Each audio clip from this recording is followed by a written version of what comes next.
You're listening to Sox in the Basement, a production of the Broadcast Basement Limited, where every show is 30 minutes of good and comes from a basement bar on the south side of Chicago. Pull up a stool, pour a cold one, and join us right now for Sox in the Basement. Heard everywhere podcasts can be found, and always at soxinthebasement.com. No video for the YouTube, folks. Sorry about that this weekend. It'll be back on the next episode. I'm traveling, so it's a little bit harder for me to put the video up on YouTube, but the audio is there. Welcome to the Sox in the Basement. I'm Chris. That's Ed. It's brought to you by Cork and Carry at the Park, 33rd in Princeton, in the shadow of the ballpark. Indoor-outdoor seating, an incredible array of wines and spirits and rotating craft beers, award-winning burgers, ballpark favorites, the home of Sox in the Basement, and also your place for pregame, postgame, in-game viewing parties. I would imagine it will be hopping all weekend long because, you know, anytime the Sox and Cubs play, whether it be at Wrigley or be at our place, it's hopping at Cork and Carry at the Park. See more at corkandcarry.com. Do you even get excited about weekends like this when the Cubs and Sox are playing?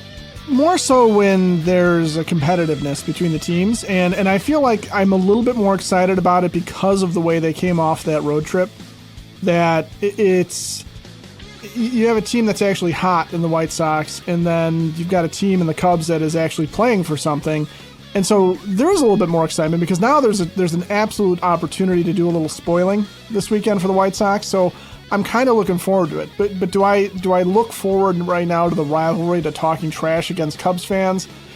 Not so much, because we're losing the war the past couple of years, and winning this one little battle ain't going to make that much of a difference. And I think there's some apathy, honestly, between the North and the South side to a certain degree, because both teams haven't been really good in a while, mainly because the White Sox have been really, really bad. It's sort of a non-rivalry. It's like when the Bears and Packers get together and it's Brett Favre and Aaron Rodgers against Sexy Rexy and, you know, Chad Hutchinson. Sexy Rexy. I love that. I haven't heard the term Sexy Rexy in so long. You get points for that one right there. I don't get excited about it for a couple reasons. Like, I was out last night, and I was at this restaurant talking with the owner because, you know, he wanted to do business with one of the shows on the network.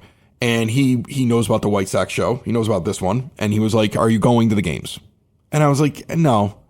I'm like, it feels like amateur hour. I don't besmirch anybody that goes to it. But, you know, it's like one of those things, like if I brought one of my kids to the game, I have to be on more alert for the possibility that there'll be a fight in the fifth inning. And I don't understand it. Like, I don't understand the rivalry anymore. Like, I was really into it when neither team had won a World Series. As a White Sox fan, I'm 48 years old. Until the Sox won in 2005, that was a real rivalry. It was a stupid one because neither team had won anything in, you know, a combined almost 200 years. But it was the race to, well, one day we may win one and they won't win one. When in 2003, when the Cubs almost won the World Series, that was painful to watch. It really was, wasn't it? Yeah, I mean, and the whole city, and the whole Cubs country. Fans too. Well, yeah, up until the Bartman incident, and then the collapse afterwards. Yeah, it was the collapse afterwards, not the Bartman incident. Leave that guy alone. I know, but they were an insufferable fan base. That whole summer, they were insufferable. Yeah, they were. My God. It was the worst time to be a White Sox fan in 2003, and I will not shy away from it. I was openly rooting against them. See, like back then, I hated them. I hated their fans. I hated their attitude. I hated the neighborhood it was in. I wouldn't date a girl that was a Cubs fan. It was a turnoff for me. Like, there are red flags, right? Like, if she's talking to you and three other guys, that's a red flag. And if she's a Cubs fan, that's a red flag as well. Like, I mean, like, that's how I felt at that age. And that 2003 season was insufferable. And I remember sitting in a bar in River North when the Bartman thing happened, and I looked at my uncle, who was out with me that night, and we're both White Sox fans, and I said, "Watch them blow this now and blame that kid for the rest of his life." I said it just like that. Like, that's how intense the rivalry was, but that was my opinion of them as fans. Like, we both laughed after that happened. They were up by multiple runs in 2003. It was game 6, and they were at home for 6 and 7. They were what, 5 or 6 outs away from going to the World Series? Yes, they were right there. Right. And when that kid reaches over, when Bartman reaches over and touches the ball, and 12 other people try as well, right? I remember laughing in the bar and saying out loud, watch them blow this lead, lose game 7, and blame this kid. And my uncle and I are laughing hysterically to the point where the bartender was a Cub fan, cut us off and told us to find another bar. He was so mad at us. And then as it fell apart and we were finishing our drink, he was screaming at us like somehow it was our fault that I predicted exactly what was happening. And every time they made a blunder, I laughed harder at the bar. I'm looking at him I'm looking at him get beaten up and hit with a bottle over my head. No kidding. Yeah. No kidding. But that was what the rivalry was like, right? Like, that's how it felt to be a White Sox fan. And Cubs fans were the same way. But I always felt, and this drives friends of mine who are Cubs fans crazy. I know for a while, my brother-in-law, who's a nice guy and an actual baseball fan, like, he's very critical of his team. He doesn't see it through those rosy-colored, well, we have Ivy, so everything's going to be perfect Cub fan, like, lenses. And you meet people like that, right? Like, they have this overinflated view of a team that isn't that good because it's the Cubs. Right? And they're bad fans. And every team has bad fans. Even the Sox have bad fans. There's a section of every team. But it always seemed more prevalent with them. They didn't seem to really understand the game. He does. But I remember for years it drove him nuts that we won in '05. And I didn't rub it in. I was like, Brendan, I hope you get 1-2 one day. And I legitimately felt that way. He thought I was mocking him. The moment we won in 2005, in my mind, the rivalry, as it was dead forever. Because I grew up, a kid born in the 70s, a child in the 80s. I always tell my kids when they're watching Stranger Things, I'm like, this is what life was like. It was just like this. Well, without the demons. But it was like this. Like, and speak for yourself. but like, I always felt throughout my life that was what it was. It was a race to be the first one just to get to a World Series, let alone win one. And when we won the pennant, it was almost over. And when we won the World Series, I didn't care anymore. I didn't want to argue with them anymore. I didn't care if they won. In 2016, when they won the World Series, I did not root against them. My children did because they were born after the White Sox had won a World Series, and it bothered them.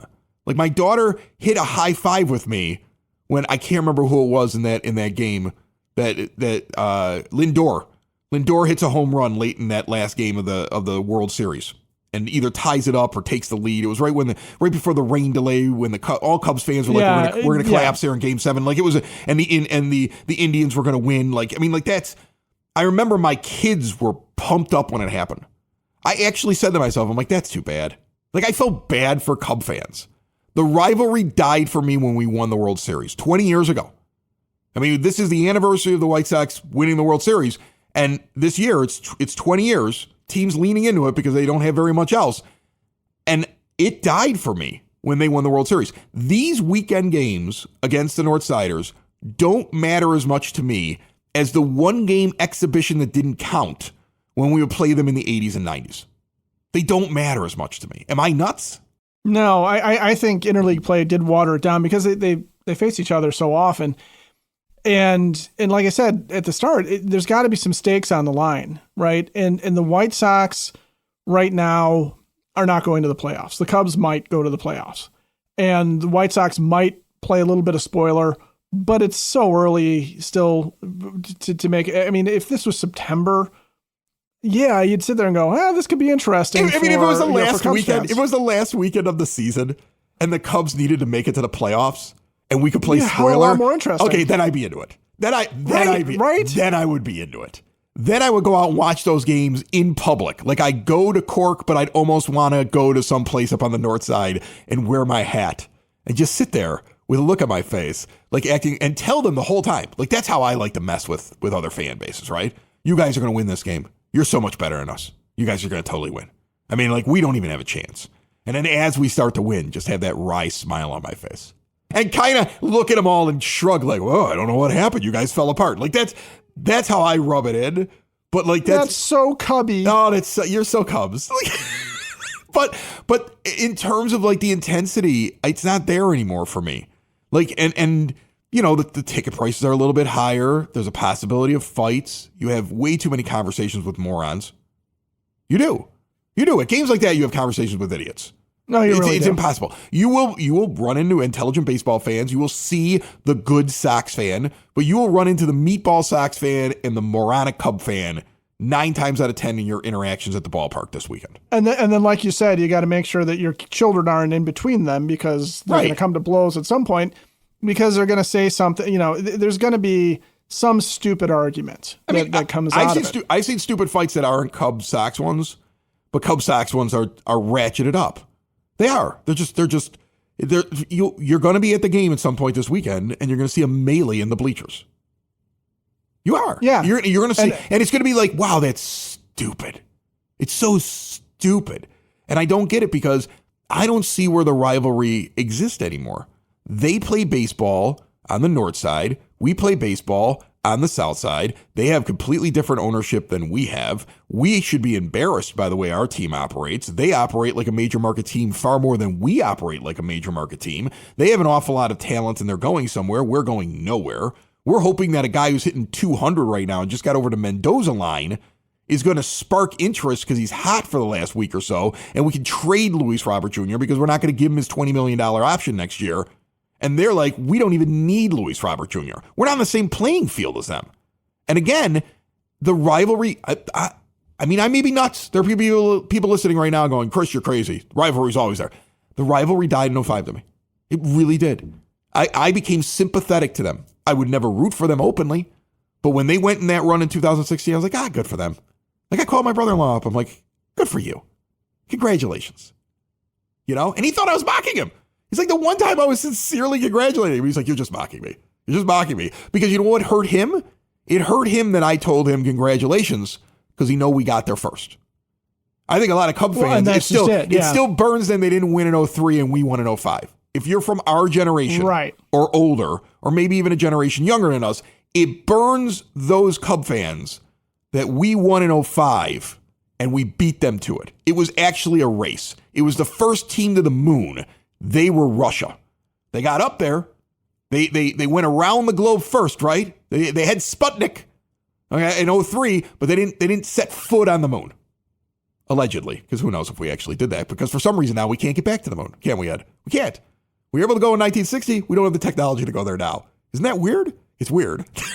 But let's not go down that rabbit hole. Let's not go down that rabbit hole. But it's weird, right? You know what? The White Sox had the ability to go to the World Series in 2005, and we can't get there now in spite of the technology. So I don't know.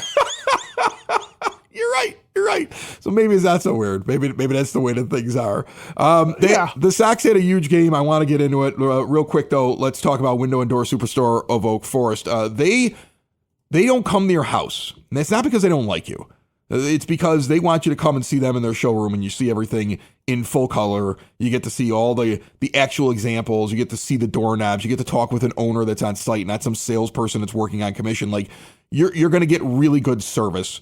They're not going to pressure you. They're not going to say, if I walk out of here today, I can't give you this 20% off on windows. They're not going to do that. So for exterior windows, doors, patio doors, and storm doors, look no further than Window and Door Superstore of Oak Forest. For 40 years, more than 40 years, in Oak Forest since 1985, all major brands, custom made, no stock items for a perfect fit. They're a half block east of 159th and Ridgeland at 6280 159th Street. If you're looking to make an upgrade or learn more, visit them this weekend, and also see more at windowdooroakforest.com. Will Venable, I believe, said that Wednesday's game was the biggest win of the year, or was really excited about it. That seems to be the consensus going around, is that this was the game that the White Sox so far are able to hang their hat on. Well, the second half is so positive.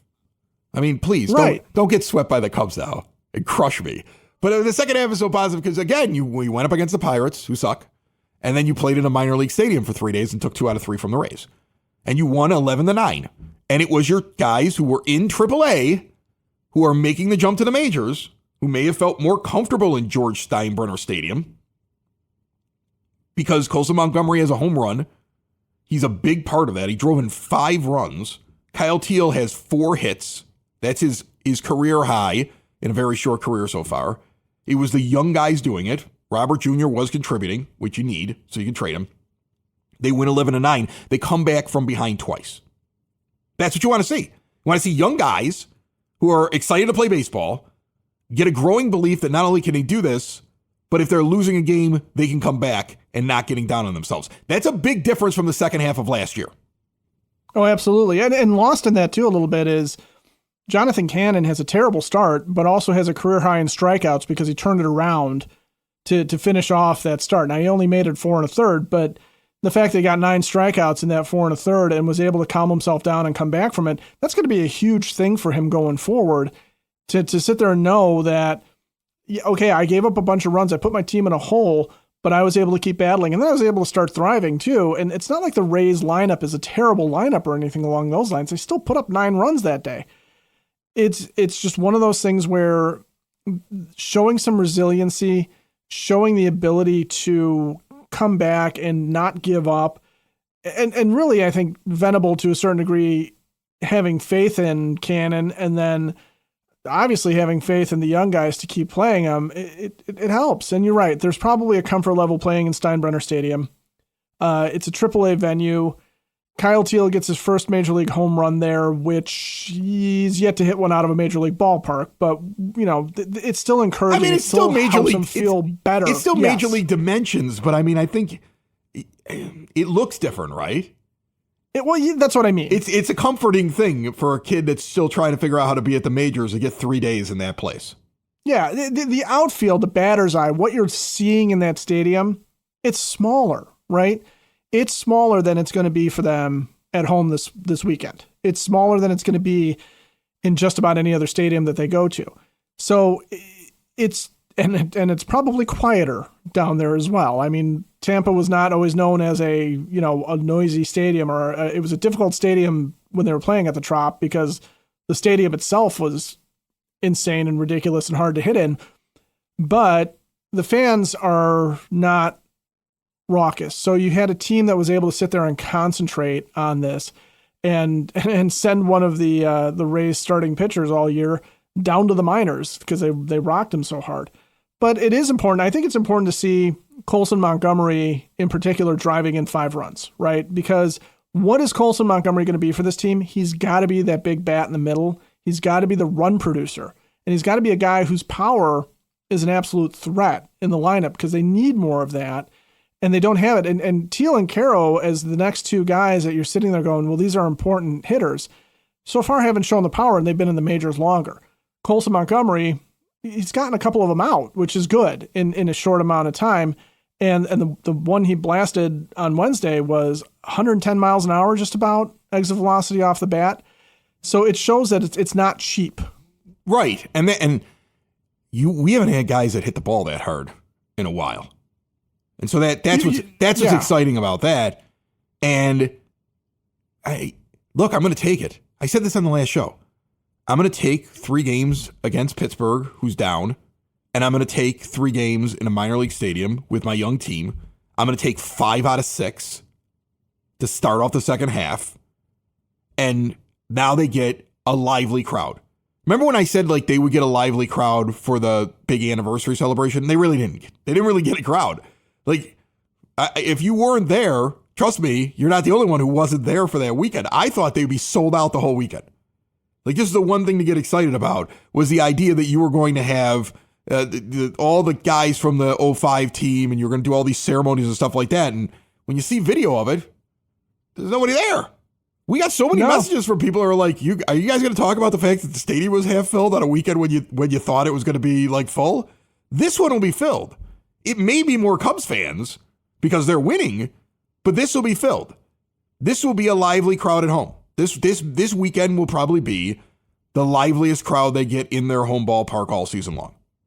And so, and it's going to be a lot of meatballs, right? This is the one. This is the one that the meatballs at the start of the season circle on their calendar as the series that they want to definitely meatball make series. it to. Yeah, I mean, it's meatball series. It is. It's the meatball series. It is, and you know what? That's fine. Every fan base needs it. Everybody. I'm not besmirching somebody that's excited about Cubs Sox. Trust me. I'm not saying that you're a bad fan if you're excited about it. I'm just saying that like I don't care as much. I mean, I don't know why. I'm trying to explain it. I don't know why. It's going to be a lively crowd. And what Venable's got to do is he's got to tell this young team now, don't get caught up in this. Go out and play the way you've been playing for the last couple weeks. Right before you went into the All-Star break and certainly for the last week after the All-Star break. That's how I want to see this team operate. You did play Major League Baseball teams. You're going to play another one. You're going to be at home. It's going to be weird. You're going to hear in your home stadium cheers against you. That may even be louder than the cheers for you. Right. Just go use it. Just go play. Because this team's afraid of losing to you at this point because you're hot. And this rivalry, all this has nothing to do with you. It has nothing to do with you. It's a silly rivalry that lost its meaning, as I said, for me at least, years ago. So just go out and play loose. If you can keep them loose. Like this is where you're learning about the manager. You are not going to learn about Venable through wins and losses this year. You're going to learn about how he keeps his locker room loose and if the guys believe in themselves and how does he deploy his players. That's what you're looking at. So far, I found more good in him than bad, and I haven't seen alarms that much, right? Like, I want to believe that he would rather play both of his catchers in the lineup all the time, and he's been told you can't do that till after the trade deadline because we got to have these other guys playing. I hope that's the case. And it's not, I don't want to be worried about losing the designated hitter and having a pitcher bat, right? Like, I hope that's not him. If that is him, that's the one thing I can find that's been a problem this year.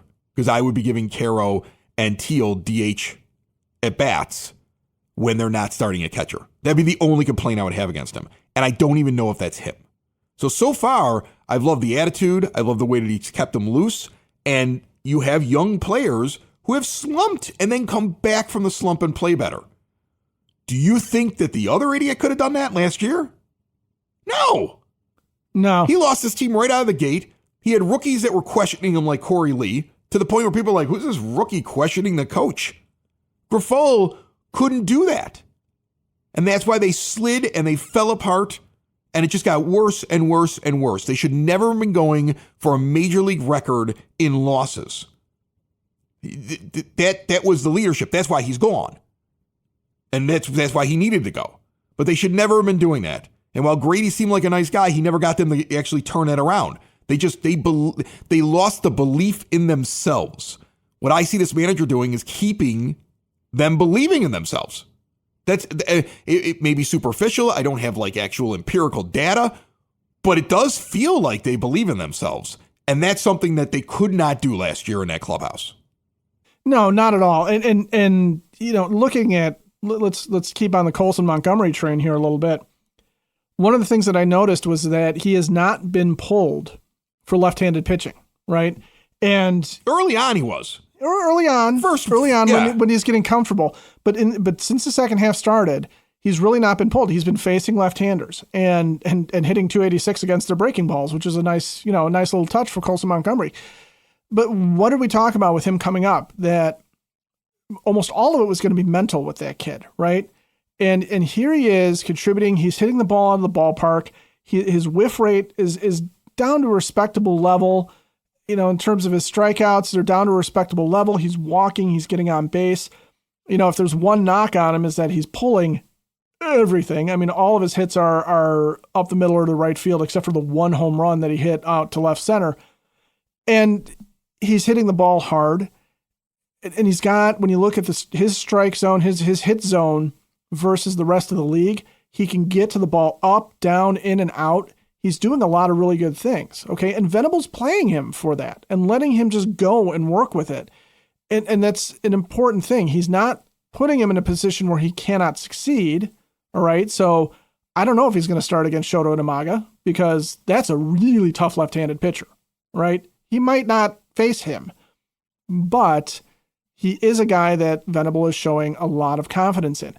Flip-flopping Teal and Caro, at least they know, and I'm sure they probably are prepared walking into the game to know which one of them is starting so that they are mentally ready to go. And they've shown it. And he has let them sink or swim and do their thing.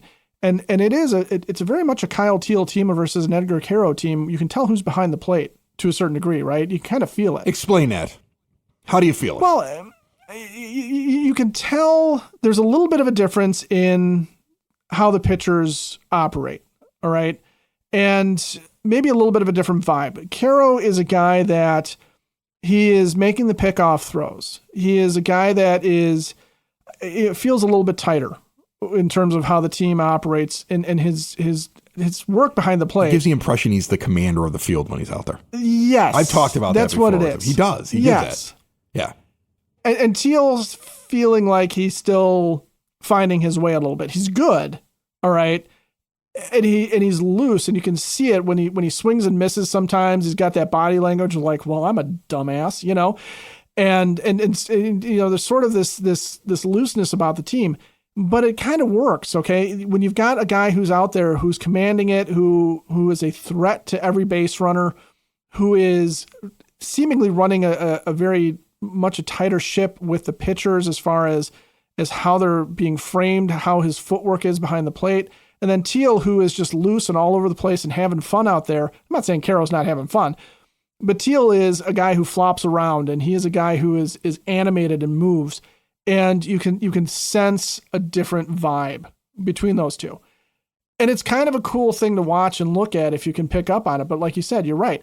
Caro comes across when he's out there, that man's in charge. Okay, when Teal's out there, he's out there to have fun and make sure the rest of the team is having fun doing it as well.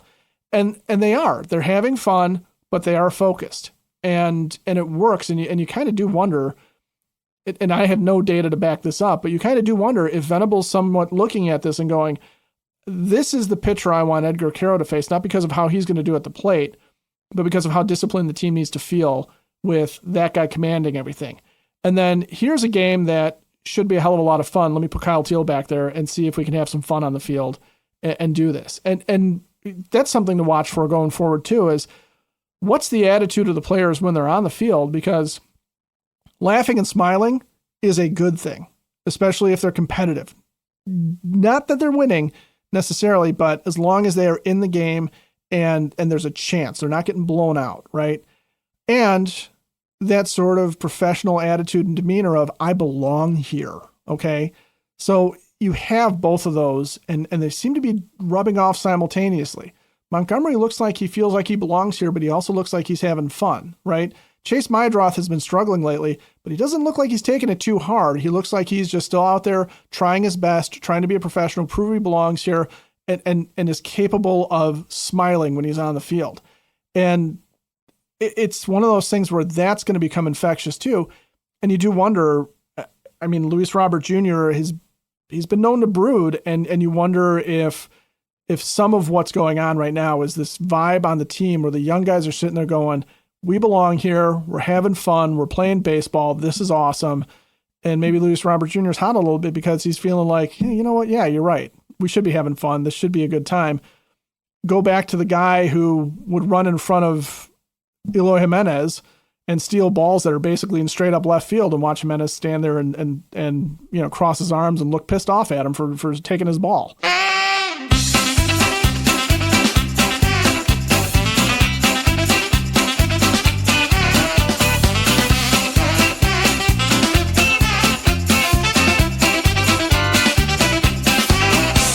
Wrap up this show now with the Sox Nerd, Dave Marin. He puts all those trivia nuggets and tidbits up on the scoreboard at the rate. He's going to be having fun this weekend. Look for what he puts up there. And also this weekend, as in every weekend, he's on Sox in the Basement, brought to you by the Village of Lemont. Want to experience the downtown with real history, great eats and drinks, and green spaces filled with adventure?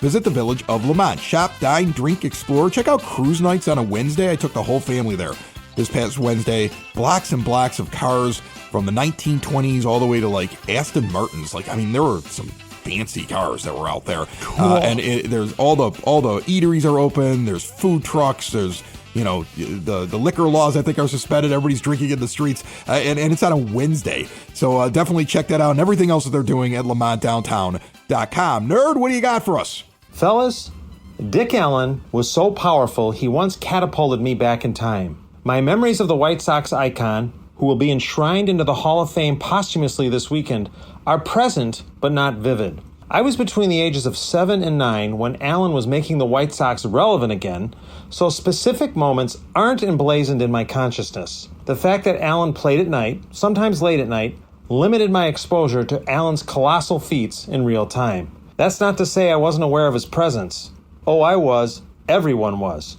During his MVP season of 1972, Allen was everywhere.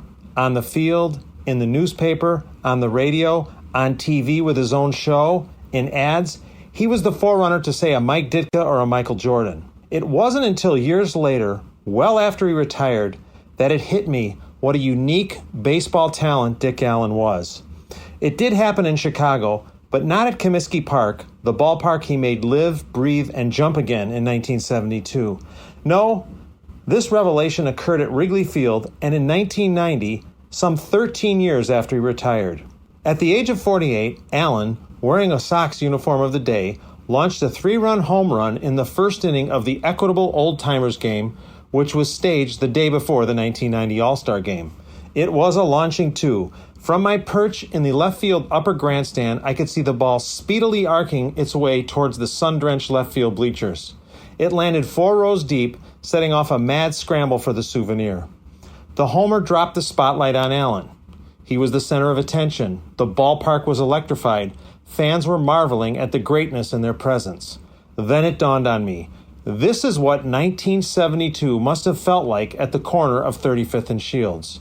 I closed my eyes and I could see Allen in red pinstripes circling the bases underneath a spray of fireworks while being serenaded by Nancy Faust. With Harry Carey bellowing "Holy cow" over the concourse PA, there was an effervescent Chuck Tanner greeting Allen in the dugout. How great of a player must an approaching 50-year-old Dick Allen have been to hit a homer and drive in 5 that day in 1990? The fact that this bomb was detonated in an exhibition game does not diminish the feat. No one else homered in the game. In addition, Allen used his trademark 40-ounce bat while victimizing Fergie Jenkins with the quick swing that was a carbon copy of the ones we see on clips from his playing days.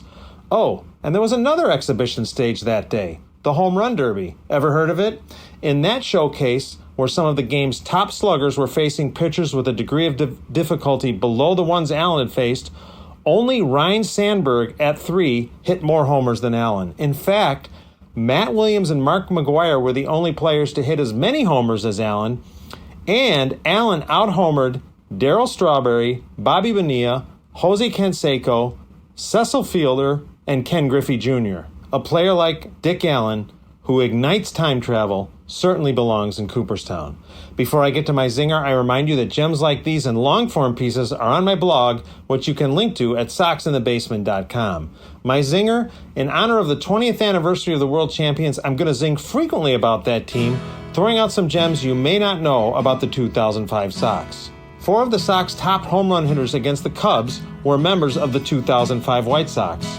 Paul Konerko is the leader at 20, with Jermaine Dye at 11, A.J. Pierzynski at 8, and Frank Thomas at 7. That's it, boys. Probably more than you wanted to know about Dick Allen, the 1990 All-Star Game festivities at Wrigley Field, and Sox Nerd time travel. Sox in the basement. Sox in the basement. Sox in the basement. Sox in the Basement. Heard everywhere podcasts can be found, and always on soxinthebasement.com.